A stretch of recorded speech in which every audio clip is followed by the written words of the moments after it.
All right, welcome everybody, and thank you for joining us for this November edition of the Google for Education team's regular webinar series. This month we are looking at wrapping up your school year in style with Google. And for those of you that were paying attention, you might have noticed we actually had one of these webinars scheduled for today and another one for tomorrow, and we thought that's pretty silly. So we've smushed them together into one super edition today, and we'll try and cover it all if we can. My name is Chris Betcher, and on the call with me we have Kimberly Hall and Steve Smith. But if I click this button here, it should, first of all, I guess we should do this. So wherever you are in Australia right now, I'd like to welcome you or acknowledge the traditional owners of the land, rather, on which we're meeting, wherever it happens to be for you. I am on Bidjigal country down here by the Georges River in Sydney, but wherever it is for you, we'd like to acknowledge the original owners of the land. And I will hand over to Steve over in New Zealand. Kia ora, Chris. My camera's just gone completely wonky, so I'm not doing this, so I'm not on the video. Hopefully my camera will join very soon. So kia ora whanau, ngā mihi nui kia koutou katoa, kia papatūnuku tēnā koe, ki te whare tēnā koe, ki te tupuna tēnā koe. I acknowledge and respect ngā iwi Māori as the tangata whenua of Aotearoa. We are committed to upholding the principles and partnership of the Treaty of Waitangi. Humie, huie, tahiki. Thank you, Chris, very much. All right, thank you, Steve. Yes, as we started to say earlier, we are with the Google for Education team. My name is Chris Betcher. We've got Kimberly Hall and Steve Smith on the call here with us. Richard was supposed to join us today, but unfortunately a couple of family things came up and is unable to be here. And I just also wanted to acknowledge too, Swan Yo, who many of you know. Swan was leading Australia, New Zealand, but there's been a little reshuffle lately. Swan is now head of adoption for the Asia Pacific region, and we have a new leader for Australia, New Zealand. That's Paul Hutchings, and Paul comes to us with a really distinguished background across all sorts of technology companies. He's worked with all the big tech companies, and we're lucky to have him now at Google as well. So that's our team, if you ever need to reach out to any of us. We are going to start with a little fun activity today, and Kimberly, this was kind of your idea. Would you like to co-host this bit? Absolutely. Oh, hi, Steve. Welcome back to video. So we thought we'd actually start, and I'll just copy the link and put it in the chat, this afternoon's session by getting you to hearing from you, really. So we are talking about wrapping up your school year in style today, this afternoon, this evening, depending on where you are. But we thought realistically, we have some ideas and some things we want to share with you, and we want to share some fun things as well, but we'd love to hear from you around this school year, which has definitely, unfortunately, not been the school year that we were all hoping for, in terms of things that you might have had some success with this year, what worked well, if it's an activity that you've done, just something. Doesn't have to be life-changing. It can just be the most simple idea often sparks some of the greatest flow-on effect, I find. So what we would love for you to do if you are joining us live is jump across to the link that Chris has just dropped in the chat, or it is bit.ly/one thing I learned. Can't believe that wasn't taken as a bit.ly already. Yeah, I know, right? Weird. I was surprised. Yeah. It's spelled right, isn't it? It is. Yeah, it is. Very good, Chris. And jump into our Jamboard. I think I know there's a lot of familiar names on the call, but if you are watching and you haven't been in Jamboard before, it is basically, think of it as an online digital whiteboard. If you go in like Chris is just demonstrating on the screen, you can grab yourself, you can in the top, you can move along frames. So you'll see that Chris is now on 2 of 10, and grab a sticky note, which is the little icon that looks like a sticky note in the middle of the Jamboard tools bar there, and put down one thought, idea, something you'd like to share that has worked for you this year. How big, how small, there is no right or wrong. Anything you have would be wonderful, and we'd love to just spend a couple of minutes doing that. And maybe Chris and Steve, we can share some post-it notes in there around things that have worked for us this year, or with people we've been working with as well. Yeah, good call. Good call. I think it's been the year of figuring stuff out again, unfortunately, hasn't it? Again. Again. Mm-hmm. the worst Groundhog Day ever. Yeah, totally. And of course, we did say one thing, but you're welcome to put in more than one thing if you'd like. And I reckon you get bonus points too if you want to tell us about something you learned and actually went out and tried yourself with your own students, because that's always fun. It doesn't have to be. Are there points? You get bonus points, but do you get points? Well, you get no points, so bonus points. Bonus nothing is still nothing, right?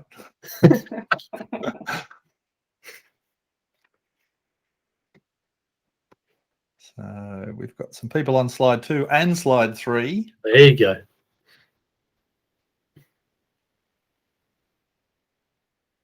So I'll give you guys a moment to do that.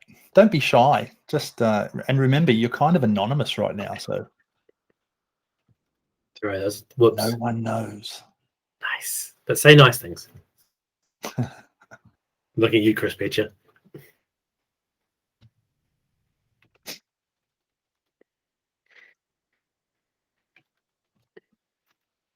The Jamboard's getting a good run here, isn't it? Yeah, it is. Yeah, another good Jamboard thing. I'm going to do that because I like the dotty background.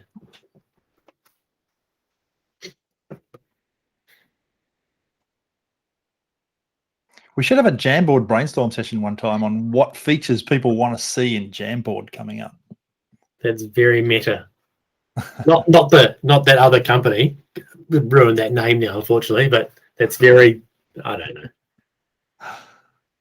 No, it is a good idea, and actually something that we've been throwing around lots of ideas to talk about for our 2022 iteration of working with all of you, our wonderful schools and users. And it would be good actually to think about how we could get this group who are interested, Chris, to be able to provide some more direct feedback to some of our product teams as well. For those I hope people don't mind. I'm going to copy the ones that were on slide 3 over to slide 2, just because we seem to be all on one slide, so we might as well put them all in one place. What if I really liked my slide 3 by myself? What if I like my slide 4? Have a look at that one. Check that out. Black background and white ink. If you really want a whiteboard, a chalkboard.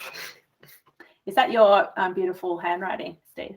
It is, with my massively precise finger. I could have you should have really used my my built-in little thingamajiggy, shouldn't I? Like that. Is that a good one? I got to grips with the admin console. Chromebook's now under control. I love that one. Nice.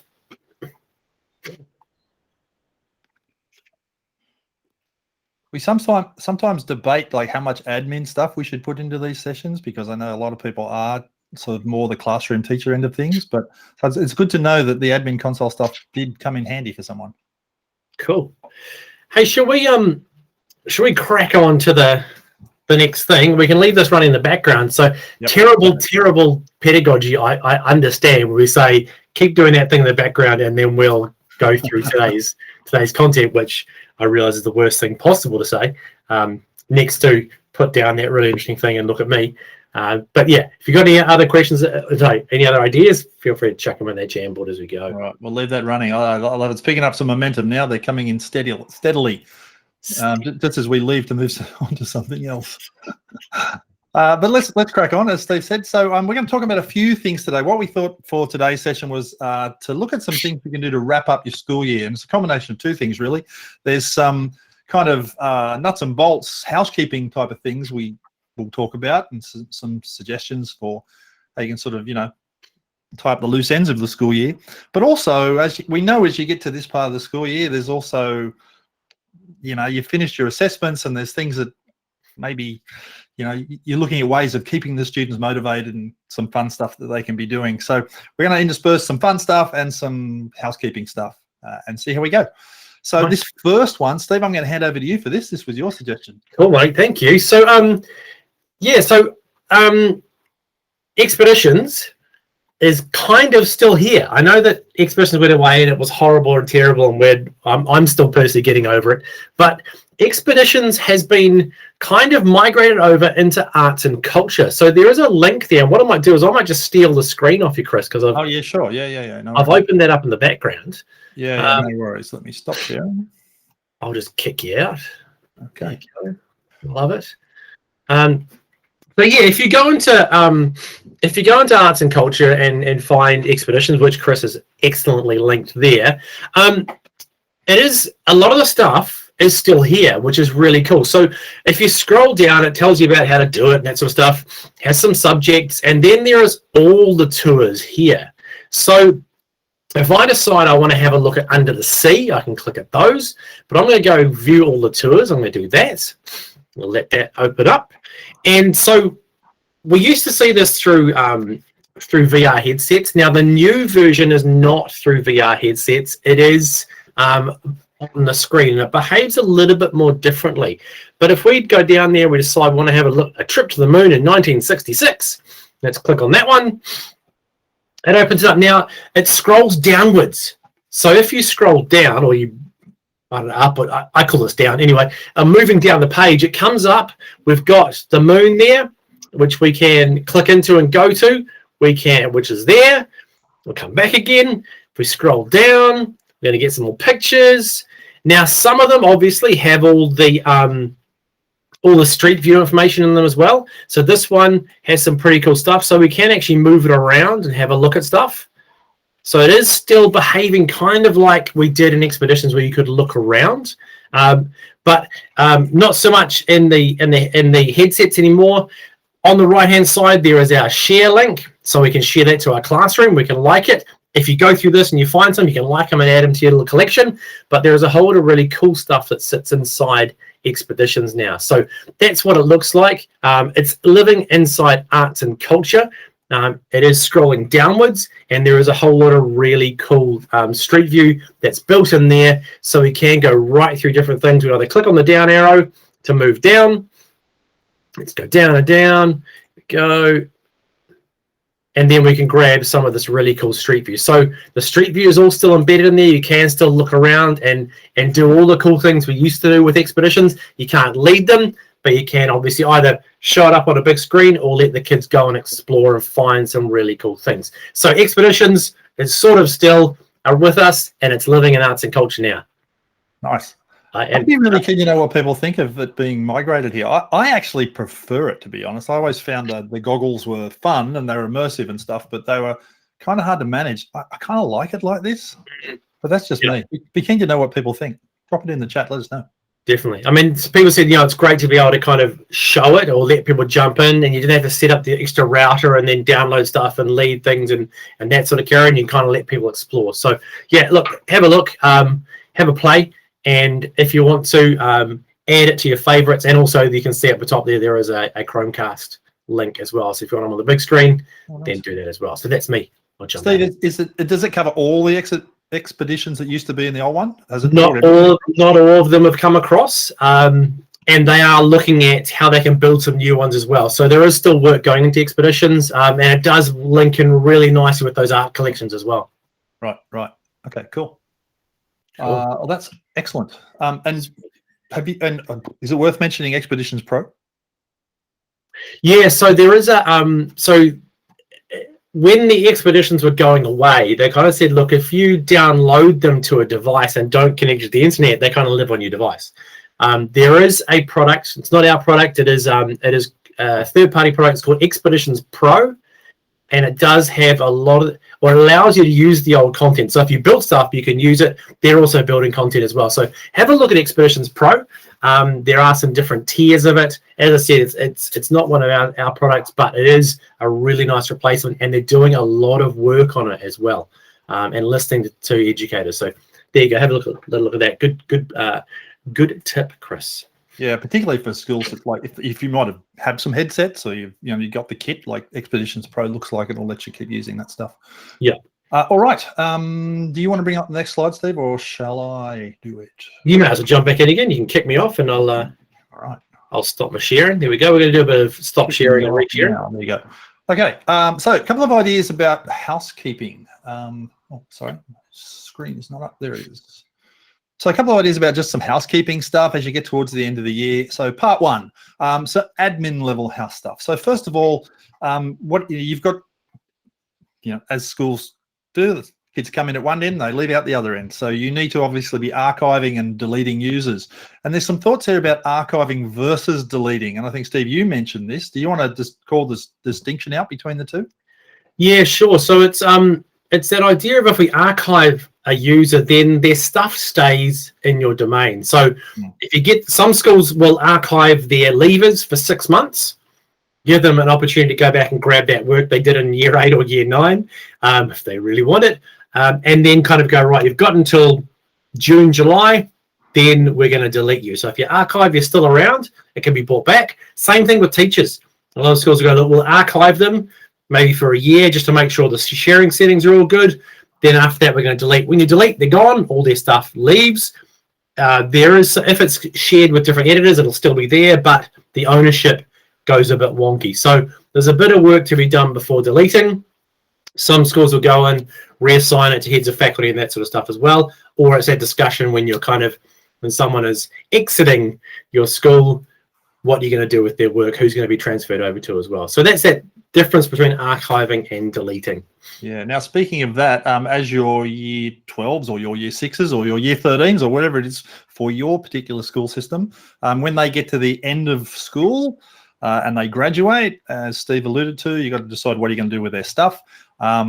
Every school can have a different policy for this.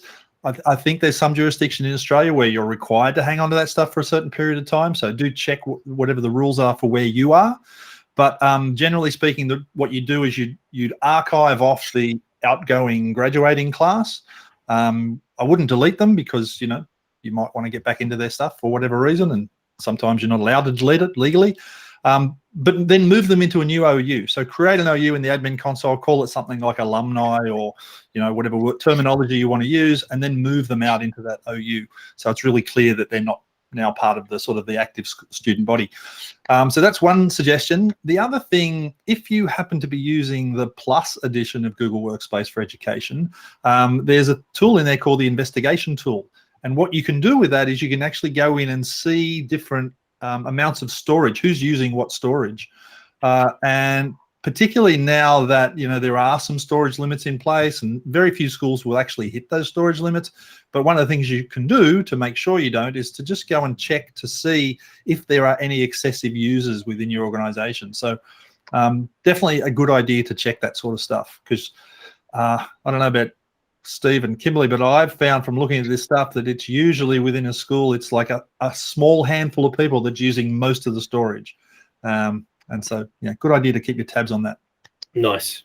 And the final thing, just in terms of admin housekeeping, is if your school is using shared drives, you guys probably know that the concept of a shared drive is that the content in there is not owned by a person, it's owned by the drive.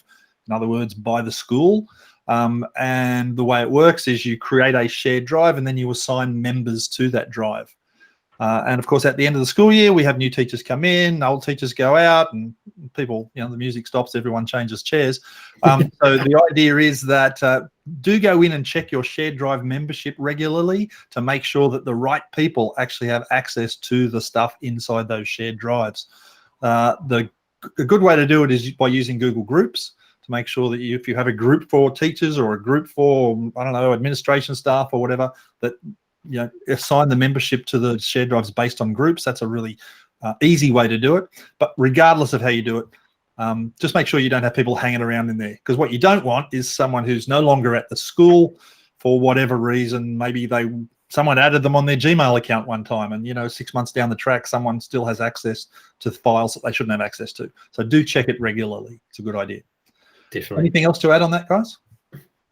No, I think that's perfect. Okay, all right. Well, let's look at our fun activity to end your year, part 2. And Kimberly, I'll hand over to you for this because this is sure. Do you want to open a new tab rather than changing the sharing? So if you've never played this before, it's a bit of fun. Googlefeud.com, not owned by Google. And I will say that my disclaimer on this is that I probably wouldn't recommend using it in a primary school classroom because sometimes some of the answers that come up can be interesting to have to explain to younger children. And they won't be explicit, but they'll be interesting to explain.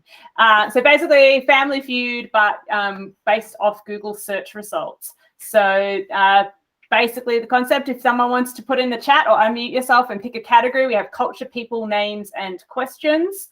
We'll do one quickly. So, Kimberly, it's just like if I open a new tab and I go to do a Google search and I type in something like "how do I," and it'll do all this stuff, right? Yep. So it's going to autocomplete. Right. So once we get our category, which I don't know if nobody's picked a category. Yeah, two more seconds, and then I'm going to let Steve pick. People. People. People. Nice. So the idea is nice. What's this saying, Kimberly? I don't know. Cancel that. What did you click on? Oh, okay. So how does Google autocomplete this search? So if you were to go to Google search and type in pictures of, what would it autocomplete that with? Feel free to drop in the chat if you want to have a guess. Steve, I'll let you have a first guess if you like. Cats. Quackers. Nothing. Cats weren't even in the list. Quackers. What? We didn't get a baboom though. Do you need to reload your page or something, Chris? Yours is not working. I love that they're all animals in the chat so far. Cats, dogs, birds, people. Yeah. I refreshed the page. I got a different one. Here we go. I broke my finger. I broke my. Oh, what is this doing? This is not letting me type in here. Do you type it in number one? No, you type in here, right? Yeah. Yeah. You're having a lot of time playing. I'm having a lot of troubles. Yeah, I don't know what's going on. You're having a lot of trouble playing. I'm getting this error message. Do you want to share your screen, Kimberly? Yeah, let me just bring it up. Let's do that. Or we can come back to it, or everyone can just play their own anyway, which is what would typically happen. Let me just double check that I'm not getting the same error message. Oh, you're not getting a baboom anymore. So it was working. Let me see. Yeah, so it is working, Chris. It's shaking on the screen. I'm not getting your pop-up though. Hold on, let me share this. I know, hold on, I have to share it. This one. Okay. And I have my screen very condensed. Okay, so we'll go back to people again. Never put a. How does Google autocomplete that sentence? Never finger in your ear. Finger in your ear. Who's putting finger in your ear? Ba-boom. You guys want to shout out some other suggestions? That's a hard one. This is a really hard one. Never put a walk in a toaster. Cat in a microwave. Nice. Cat in a microwave. No, nobody. That's not the most. I don't know. Never put a cotton bud in your ear. Yes. Lisa, knife in a toaster. No. I like that. All right, knife in a toaster. We've got one more guess. In a toaster. No. Question mark. What? Hat on your beard. Cactus in the bathroom. Bathroom book. What? Sock in the toaster meaning. Car battery. Wig on your dog. Frog in the kitchen sink. Okay, I never would have guessed any of those. No, neither would I. And if you were considering putting a wig on your dog, apparently now you know that many lots other people do. Lots of other people do, and search Google about it. Anyway, it's just a little bit of fun. We'll stop sharing there. Not supposed to take up a lot of time. Feel free to play along. But yeah, as we said, sometimes because it is Google search somewhat accurately, it's not a Google product, but someone has tapped into those autocompletes. And so, as you can imagine, with the billions of people that search on Google every day, sometimes the autocompletes are interesting. You realize there's a lot of strange people out there. There is. Oh, the other thing that I like it for though is it's that contextualizing our place in the world. So, you know, we often think, oh, well, this is the most, like, you know, there'll be a phrase or something that everyone in our region will say. But the reality is there's like 5 of us in comparison to the number of Americans and others around the world. So it takes a lot to get into that autocomplete. And so it's an interesting conversation to have with kids around even the Americanization of language. So you put a Z instead of an S and it gives you a different result. So I feel like never put up was probably not the greatest example it came up with. No, that was probably the hardest one I've ever seen. So yeah, it was pretty intense. All right. Okay. Let's flip back over to house cleaning stuff again. So time to clean up part 2. Yes. Some classroom housekeeping, and I think Kimberly, you put your name down next to this one. No, Steve, you put. I think I'll do that one again. So classroom. There's a couple of hot tips here for the end of year classroom. It depends whether you reuse a classroom or whether you start again for scratch. Because I know some people reuse their classroom, delete all the kids, add the kids back in again, or staff if you're using it for staff as well. Others just delete, go nuts, start again. So the thing is, remember, classroom creates a calendar. So every time you create a classroom, it creates a calendar in your calendar. So go into your calendars, down the left-hand side, you can see all the different calendars, and you can choose to delete them, or you can choose to hide them. Yeah, if you just scroll down a bit more, there we go. So all those classes, the skinny snowman beside there, you can click the X to get rid of them, or you can just hide them if you want. So you can just hide it, or you can get rid of them. So Classroom makes those calendars, and sometimes lots and lots of calendars on there, okay? So that's one little tip for cleaning up from your classroom. Look at that. You're doing so well, Chris. Oh, I'm going to be totally cleaned up by the end of this. You really are. You'll just lose all your calendars. Thinking about if you can, remember you can copy a whole classroom. So when you're in classroom, you can just duplicate your classroom. So if you're a head of faculty or a head of learning or a syndicate leader, you could make one template classroom and then copy that across all your staff if you wanted to. So you can do that at the end of the year as well. Now that does mean you have a whole lot of classes in there. As you can see there, Chris has a few. He has his News Corp classroom up there, which is slightly controversial, but we'll move on from that a little. And then obviously when you have a lot of classes, what do you do with them at the end of the year? So if you go into the 3 lines, which is the pancakes or the hamburger or the hot dog, depending on what you do. So up in the top left there, you can figure out what you're going to do, whether you're going to leave it or whether you're going to go archive. And if you go archive, it's bye-bye, but it's still there. Okay, so when you archive things, they are still there. You can't delete a classroom, you just archive it. When you archive it, you can still reuse the posts. So that reuse post thing still works.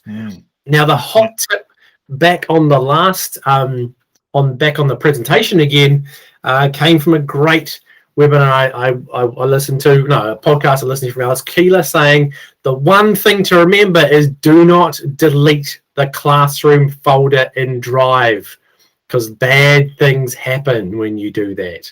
So when you switch on Classroom, it makes a classroom folder. Inside that folder is a whole lot of folders for each class. So you could delete an individual class folder if you wanted to, but don't delete the classroom folder, because everything goes and there'll be much wailing and gnashing of teeth. So do not delete the classroom folder, whatever you do. That will be the most extreme Marie Kondo you could possibly do.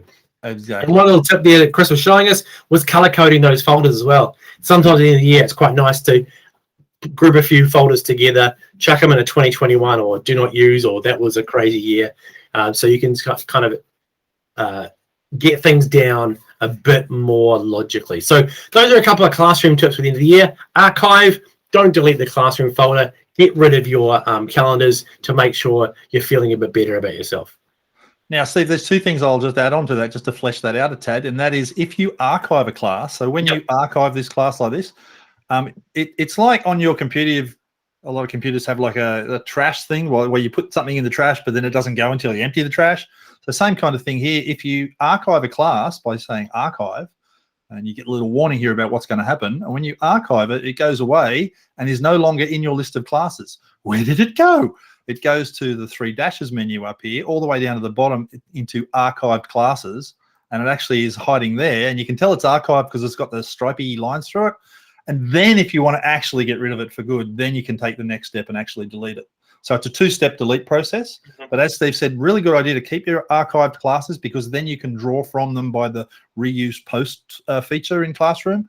And the other thing that I will just mention, oh, by the way, when you archive a class, it freezes that class in time.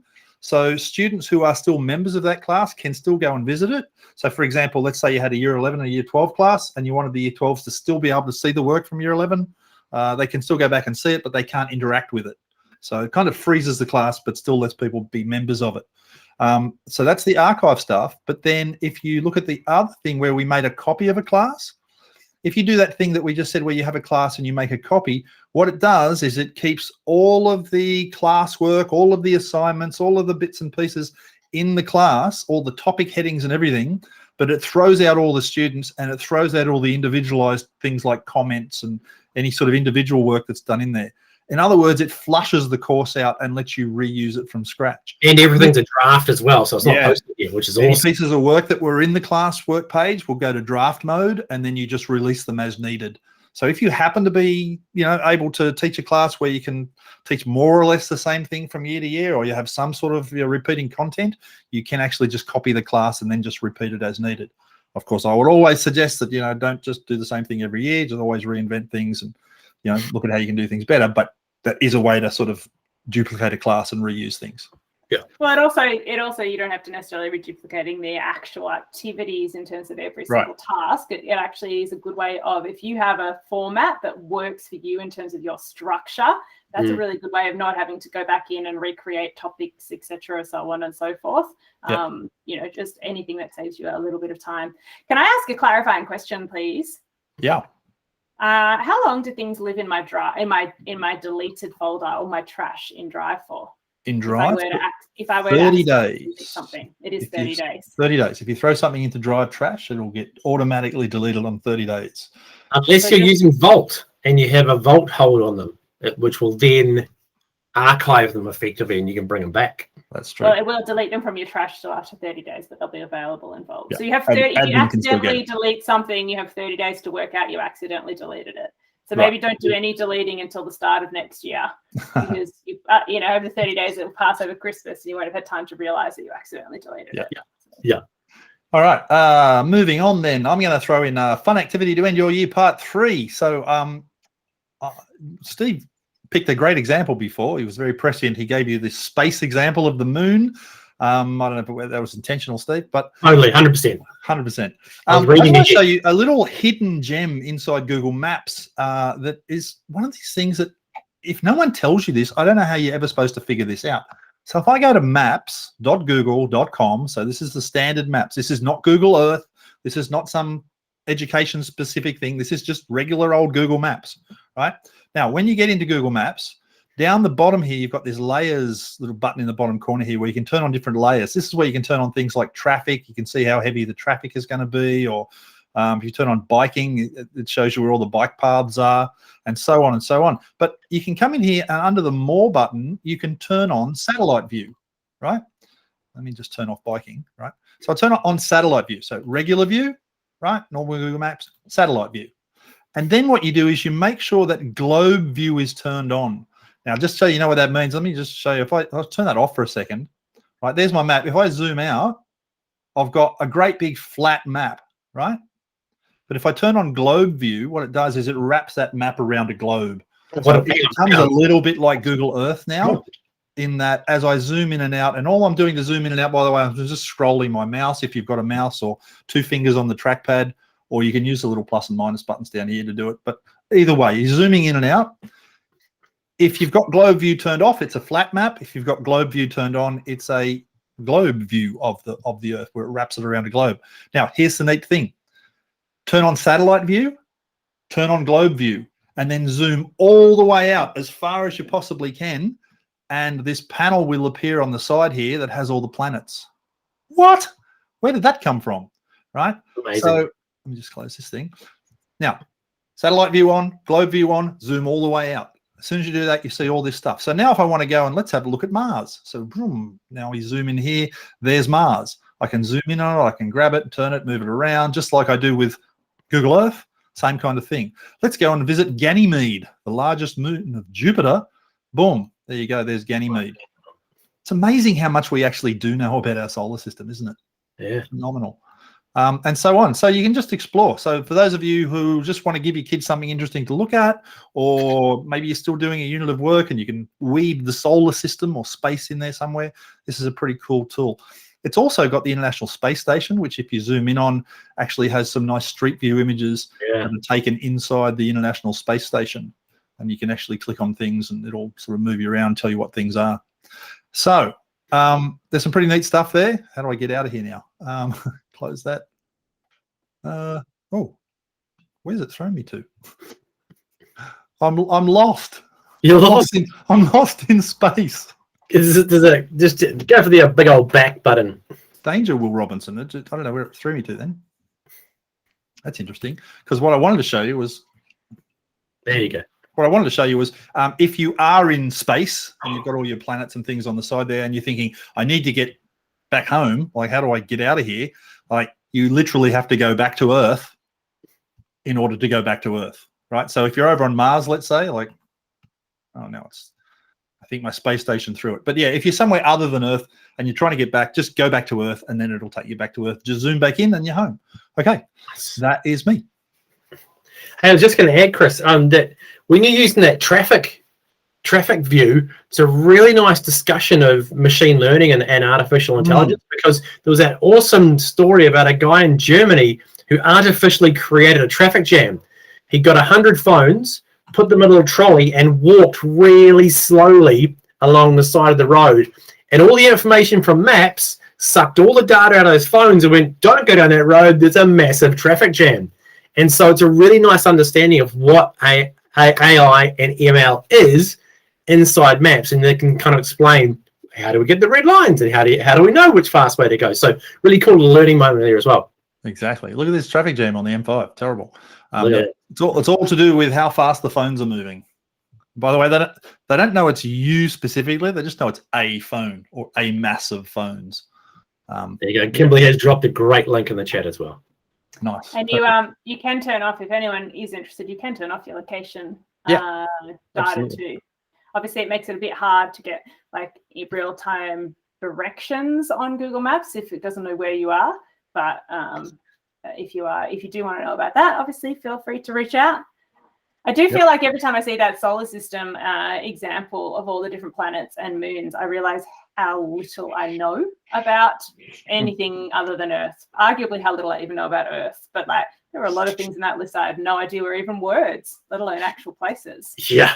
Well, speaking of Earth and places on Earth, Steve, you're going to tell us fun activity number 4 here about where on Google Earth is Carmen Sandiego. Indeed. So now you may or may not know about. What's that? Do you want your screen sharing? Oh yeah, I'll just kick you off. There you go. Let's do a tab. Share now. So once you're in earth.google.com, you will get to your home screen here. And I'm not sharing. Yes, I am. Am I sharing?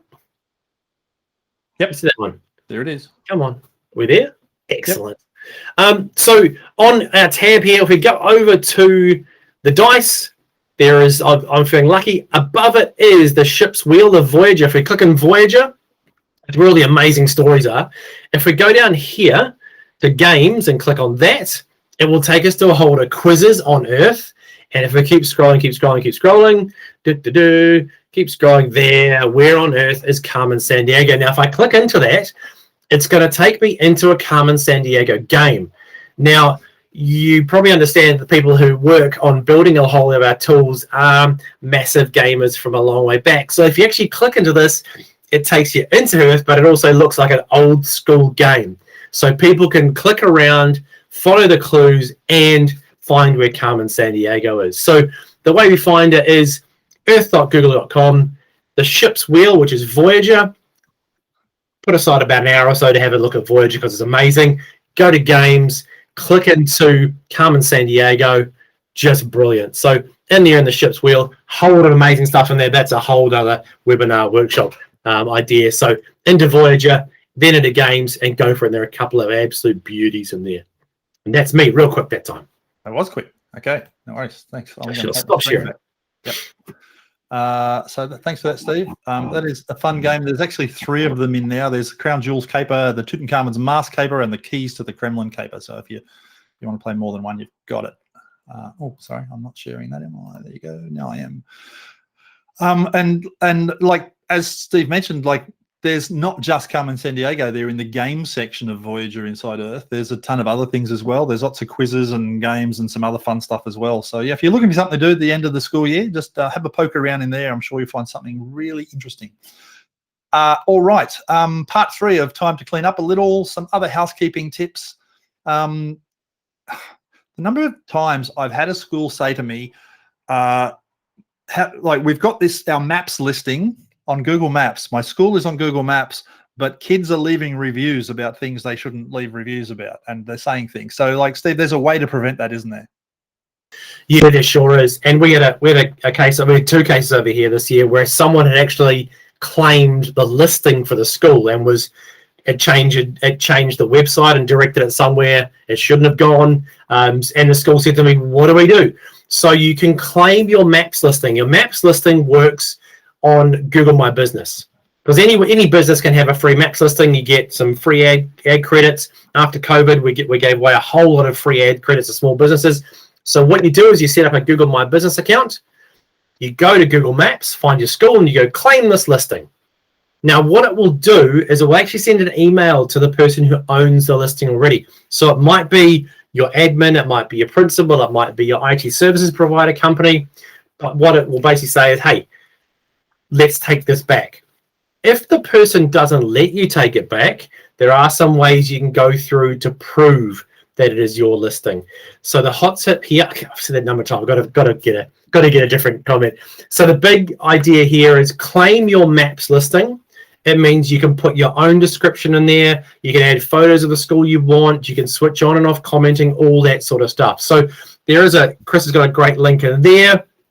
It just helps you to claim your maps listing, keeps your school's listing what it should look like, and you can obviously manage what's seen on it as well. So it's one of those things that a lot of schools don't think about until they realize they don't own their own listing and somebody else does now. It may be that a whole district or a whole state might want to jump in and own all the schools' listings. So again, that's probably not up to most of us. But it is one of those things you can have a chat to your senior leadership about owning the maps listing. Very, very important thing to do, I think, just to make sure. It's also, Steve, I was also going to say it's a great preventative measure, but I think it's also some great opportunities. I think we often discount the importance of things like marketing. And if you search for a location online, as we all know, 99% of the time your results are coming up with the maps listing as one of the very first things that you see. And so ensuring that you have some control over loading certain pictures and having them particularly prominent and stuff like that, as well as the preventative of young people testing where the boundaries lie. I think there is also a really proactive, positive thing you can do in terms of positioning your school in a sort of light that you feel most accurately represents it.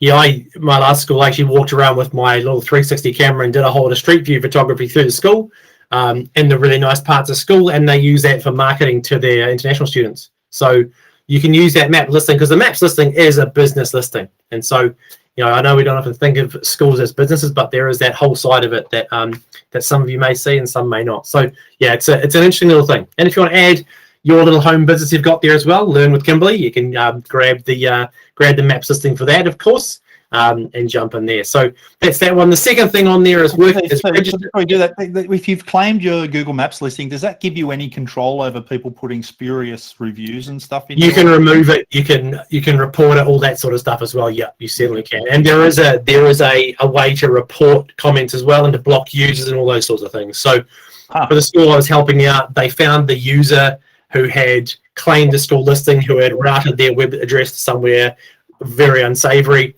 actually banned that user from using maps. So it was a good outcome for the school. Got it all back and sanitized it very, very nicely. Nice, fantastic.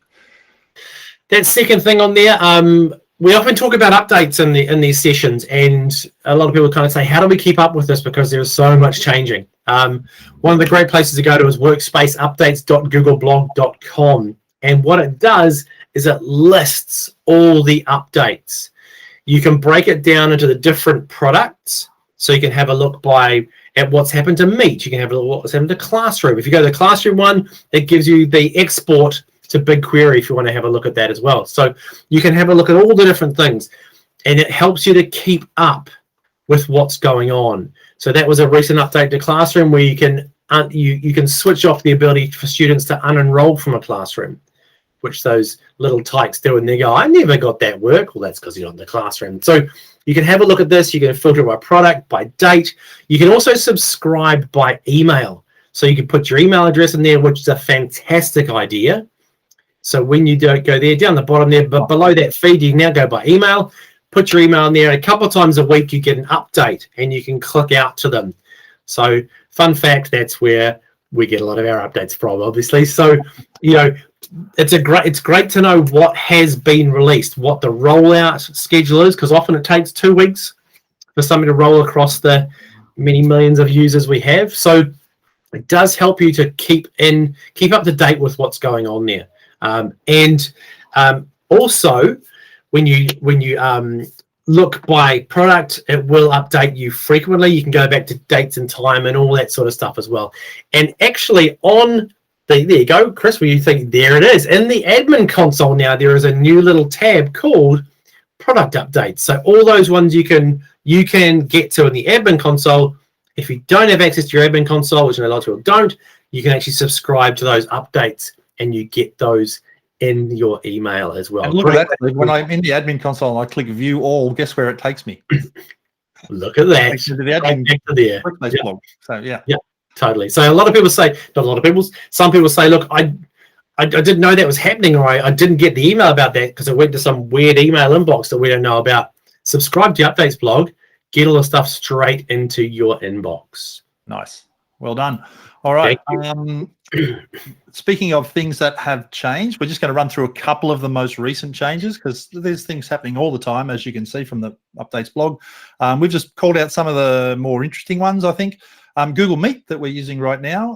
Google Meet can have 100 participants in a regular free fundamentals account, but if your school is using the teaching and learning or the plus version of Workspace, you could have up to 250. But as of last week, you can now have up to 500 participants in a Meet call. So if that's your thing, if you want to do really big meetings, Plus Edition will now let you do up to 500. Can I say with that, Chris, that one of the things that I think is great that this corresponds in time with the additional host control. So, I think the concept of having 500 people in a Meet call 6 months ago would have terrified all of us. Like, how do I mute this person? How do I mute this person? But now you actually have that ability, to turn off the chat, mute all participants, all of those things to actually give you greater control. So it means that you could run things like school assemblies for parents through Meet rather than having to live stream it as such as well. So you can have 500 people live in the Meet. Plus, if you're using Teaching the Upgrade or Education Plus, you can also do the live stream as well. So 10,000 people with 100,000 now. Teaching and Learning is 10,000 and 100,000 for Education Plus. So you can have a lot of people watching the stuff you're doing. It better be better than this, just quietly. Nice. And speaking of Meet, you've got some extra backgrounds. You can see Steve's got a couple of little space critters there behind him. Kimberly's sitting in a cafe somewhere, and the weather is nice. And if you go into the little 3 dots menu in Meet and you click on where it says Apply Visual Effects, you can dig around in there and you'll see there's a whole bunch of backgrounds and visual effects you can use. Some of those are pretty smart. I think, Kimberly, the one you're using, if I'm correct, if the weather's nice where you are, it turns to nice weather. Is that right? Oh, I don't know. I know that there are multiple different options for my background. So I can be in a cafe in all kinds of different weather, depending on my mood or what the weather is, I guess, as well. I can switch them to feel whatever mood I happen to be in at that particular moment. Yeah. So that's a great tip. So when we join a meeting with Kimberly, we need to look in the windows behind her to figure out what her mood is. Pretty much, yeah. And if it's snowing in the background, you probably should just get off the call again immediately. Google Sheets now has a thing called People Chips. So if you are adding, I did this the other day with a sheet where it popped up for me. I had a bunch of email addresses inside a sheet, and it automatically offered to turn them into what's called People Chips. And in previous webinars we've done with you guys, we've talked a little bit about the chip feature inside Google Docs now, where you can replace someone's name with a little, almost like a little gray button. But when you click on or hover over that button, it gives you links to do all sorts of things. So now if someone in a Google Sheet turns into a people chip, when you hover over that chip, you can do things like get their email address, look at their name, book a meeting with them. So it gives you a whole bunch of extra functionality from that person. So that's a nice little feature inside Sheets. Is that the same stuff that drives you can do the YouTube preview as well? Is that same for the people chips as well? Is that so? It's the way that Docs works is different now. It's the smart canvas idea, isn't it? So, right. It's the same idea. Yeah? So this idea of a chip where you replace it with something that has more information than just the name. Gotcha. We've already mentioned that the admins can stay up to date now with the features in the admin console. So it's got that little extra panel in the admin console now to let you know what's changed. I've been hanging out for this one for a while. Copy individual pages in Google Sites. If you've got a Google site and you wanted to, say, duplicate a page, there was never ever an easy way to do that. Now there is. And if you go into Google Sites now, in fact, I wonder if I can just jump out here and real quickly show you. I go find a site. See, in Google Drive, don't forget you've got this ability to filter to a specific type of file. So I'm just filtering to sites only, and it's going to show me all the sites in here. So I'm just going to go, let's do this one.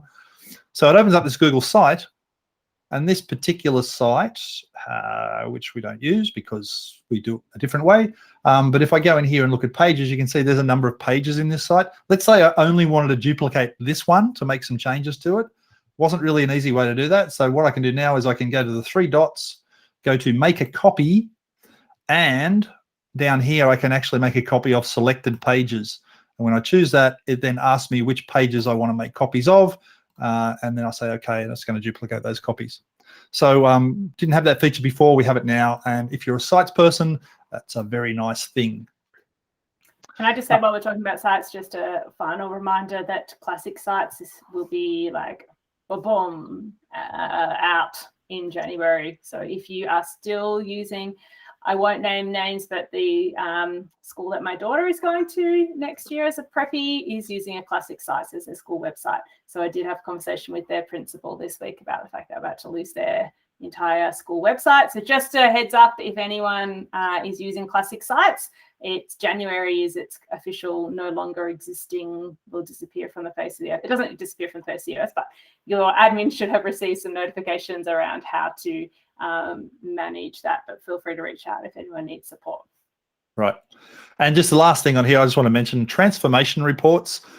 This is a service that Google has offered to schools for the last 2, maybe 3 years, where we will generate a report for the school based on their usage of all the different workspace tools, and it'll tell you how many certified teachers you've got, level 1 and level 2 teachers, and how much different tools are getting used. It gives a whole snapshot report of what's happening inside your domain. Previously, you had to actually request that report, so you had to log in at a certain period of time and trigger the report, which was then generated for you and sent to you later on. This year, anyone can get it. So if you are a domain admin, if you have access to the admin control panel, you can simply go in and generate your own transformation report. In fact, you don't even generate it. It's waiting for you right now. You just basically go in and pick it up. And once you do that, there's a share button there. So if you want to share it with the principal or the head of teaching and learning or whoever it is at your school that might be interested in that sort of information, you can easily share it to them. So that's available now to everybody. You don't have to ask for it. It's just automatically there for you. I will share these slides with you at the end, and it'll have a link there on how you go about doing that. And then just finally, we've been running these webinars for, well, since January. And we did a few the previous year, but we kind of formalized it a little bit this year, and we've got some plans about how we'd like to do it next year going forward. But we would really love some feedback from you, if possible, on what you think is, what are we doing right? What can we do better? And just some feedback would be super appreciated. So I'm just going to copy that link address and pop that in the chat. There you go. So there's a link there, some feedback, or there's the QR code on the screen, because we all know how to use QR codes now, right? So if you get a moment, be fabulous if you get to fill that in. Just let us know some feedback. The feedback form, when you fill it in, actually, as you go down through it, there actually is a question in there to ask you if you'd like to be part of next year's webinars. We were just going to kind of roll everybody over, but we thought, no, that's not the right thing to do. You should elect into it. So there is a form in there if you want to join us next year for these webinars going forward. There's a form in there to do that. And if for some reason you just like the direct link for that, that is the direct link for the registration form for the 2022 webinars. And please invite a friend. If you've enjoyed it, invite someone else, because we'd love to be sharing these ideas with more people. I'll drop that in the chat as well. Okay. All right. Not much else to mention. Steve or Kimberly, have you got anything else you want to throw onto that? No, just thank you. And thank you for anyone and everyone who is filling in very diligently the feedback form or will. We really do appreciate it. We do perceive that feedback is a gift at Google, and any time that you ever spend with us is valuable time. You could have been doing other things. We want to make sure we are maximizing that time and your investment in your own learning. So thank you in advance for completing that. And thanks for joining us, whether it was live, a recording, lots or little. Yeah, absolutely. We are very, very privileged to have your time. So thank you. And I was just going to say, hey, look, I've been having a look at the Jamboard, and there is some great stuff in there. So there are some really cool sticky notes full of info. So have a look on those if you want to have a look at what other people learned this year. Might go, oh, I didn't know that was a thing. I have a go with that. So again, getting everyone's feedback is brilliant for us, and it helps us to know what you found really good about this year. Hopefully, there's a few things, and it also helps us to frame kind of what we do for you next year, because that's why we do it. We don't just like hearing our own voices. We love seeing your smiling faces and helping you out with some things if we can. There is a link there on that screen you can see on the page there, bit.ly/AUNZ_webinars, and that is the place where we are putting the recordings of everything. So if you did miss something or you want to go back and watch something or whatever, everything is all stored there in one place to try and make it convenient for you. And then finally, don't forget, if you'd like a PD certificate, if you'd like to just claim a certificate for being here for the last hour, you can make one for yourself. Look at that. I got all fancy with my designing last night, and I made a new. I know. I was going to say, Chris, that looks really awesome. Yeah, that was brilliant. You should get a job in graphic design rather than this. Funny Your about talents have been wasted. There you go. So anyway, so if you'd like a certificate, if you go to that address there, bit.ly/GFE, capital G, capital E, certificate, you can fill in the form and it will automatically generate one and email it straight back to you. Remember, it's an honor system, so please don't tell it you've been there for 6 hours if you haven't, and it will just send you one back. And that, I think, wraps us up for this session. It does. Amazing. So thanks again, everyone. I'm going to stop the recording now, but please feel free to hang around if you have any specific questions or just want to chat about things. And yeah, Chris will be sending out to everybody an email with, quite a lot of the links that we shared this afternoon as well, and the link to register for next year. So stay tuned for that. Just before everyone leaves, let me just grab this link to the slides in case you'd like a copy of the slide deck. And